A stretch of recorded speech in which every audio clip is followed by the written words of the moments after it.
Hello, my name is Kenya, and welcome to Curious Herbalism, Explorations in Herbalism. I was just jamming out to the music. I love the opening music, I really do. But welcome. Today is October 4th. Okay, today is Wednesday, October 4th, and it is a beautiful evening here in my home, in my garden. It's dark now. I've got the candle out. So, as you know, if you've been here watching the show for several of the season, you already know that I am probably going to be eaten alive by those flying bloodsuckers, which is mosquitoes. So, the thing is, when the mosquitoes bite you, they inject this little anticoagulant, right? We getting to the point, y'all. They inject this anticoagulant that lets your plasma and your blood just flow. Flow, flow. That looks kind of cool, doesn't it? Flow. And that's how they get a chance to actually drink your blood and get all yummy, yummy, yummy in their tummy, tummy, tummy. And they get full and then they go and feed their babies. And you probably will have a reaction and wind up all itchy and scratchy and all sorts of unhappy if you're really allergic to them. And there they go, they're biting me. But what does that have to do with herbalism tonight? I will tell you, because today's herb, dun, dun, dun, dun, is shepherd's purse, as in the purse of a shepherd. Shepherd's purse. Now, let's say it together. Let me pull up the Latin name for shepherd's purse, shall we? Because I can say it, but it takes me a minute to remember how to say it. So I'm going to pretend like I have it, pretend like I have it already. So here we go. It is Capsella bursa pastoris. Girl, it's shepherd's purse. Let it go. Anyway, but shepherd's purse is a really cool plant. Now, the first thing you got to understand is shepherd's purse grows wild here in the United States, but that doesn't mean that it's from here, like from my house, but it is here. Um, One of the things you want to look at is the fact that it's from the mustard family, the brassica. What else is from the brassica family? Cabbage. Okay, I just wanted to do cabbage. Why did I do that? One, I'm silly sometimes, but two, where's this for? Um, it is also one of those plants that you can cook like cabbage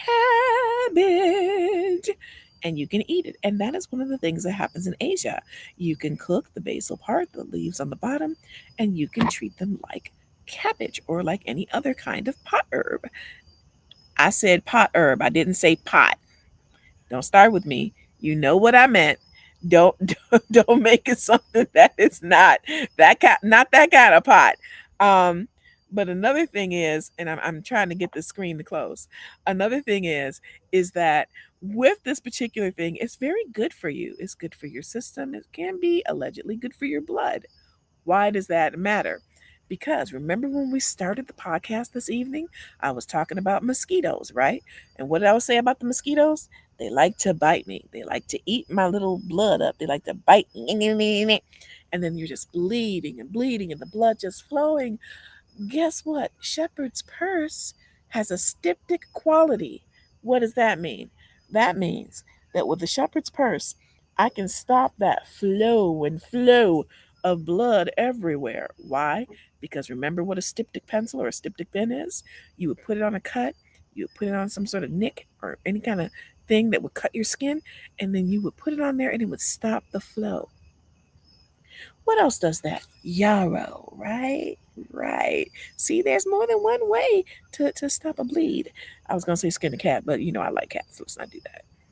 And it's a magical podcast, so can we not do that?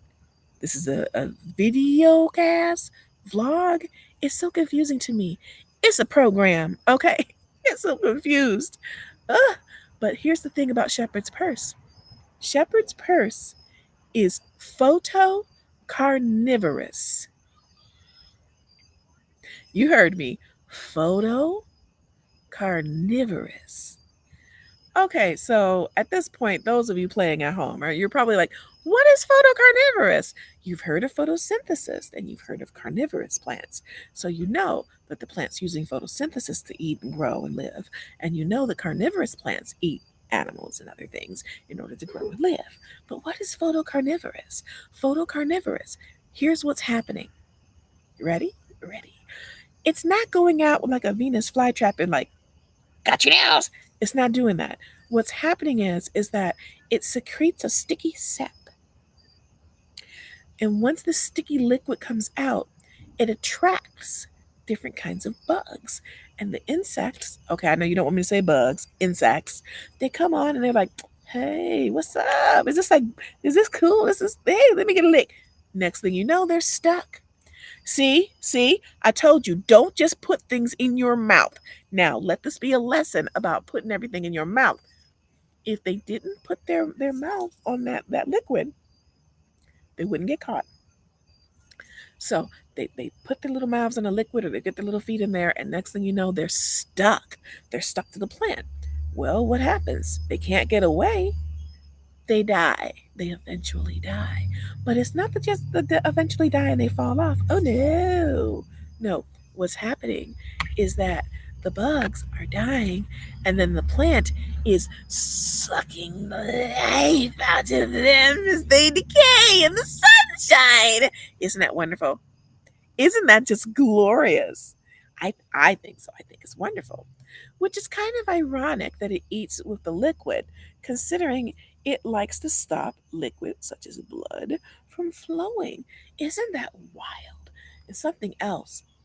One of the things that you can use shepherd's purse for is also to regulate the flow or the overflow of menses or of menorrhea, of any kind of situation that's going on in there that a licensed midwife who practices herbalism, an allopathic doctor who is licensed, or a certified naturopath or a certified herbalist could be able to tell you. I am none of those. Don't try to come for me. I told you I'm not those.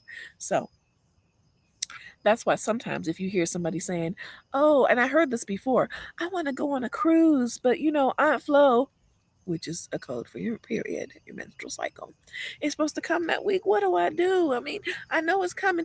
They will sometimes, and I'm not telling you to do this, but sometimes some people will take a whole bunch of shepherd's purse in order to try to, supplements in order to try to like delay it a little bit or make it a little bit lighter in order to be able to have their fun. I'm not going to say what that fun may be. It's not my business and it's not yours either. So, but that's just one thing. But what about our magical part? Don't you want to know about the magical herbalism in it? Is there some magical herbalism going on? Yes, there is. And you know what it is? Money. Shepherd's purse will make your purse heavier. Shepherd's purse is good with money, y'all. You can mix shepherd's purse with cinnamon and some other herbs, and you can have a wonderful money spell. You can put it in a pouch for a magical bag. I did not say mojo bag. I said magical bag. Don't come for me because I did not send for you. Put a little money in the magical bag and hey, get your bag with your bag. Girl, get your bag. Or gentlemen, get your bag. Hey, baby girl, baby boy, baby they, do your thing.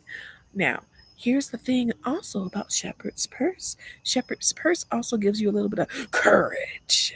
Now, you wouldn't normally think about shepherds and courage. You're like, oh, lambs, shepherds. It might be, shepherds might be timid.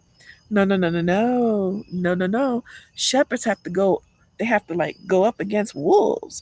They go up against bears. They go up against anything that comes for their flock. So it's all about that. And when they go and start tussling, and they get up in there like boom, boom, boom, boom, boom, and they frighten the wolf away or whatever that was going to hurt them, guess what? They might need some shepherd's purse to help heal and help work on the wounds that the sheep may have, that the sheepdog may have, that they may have.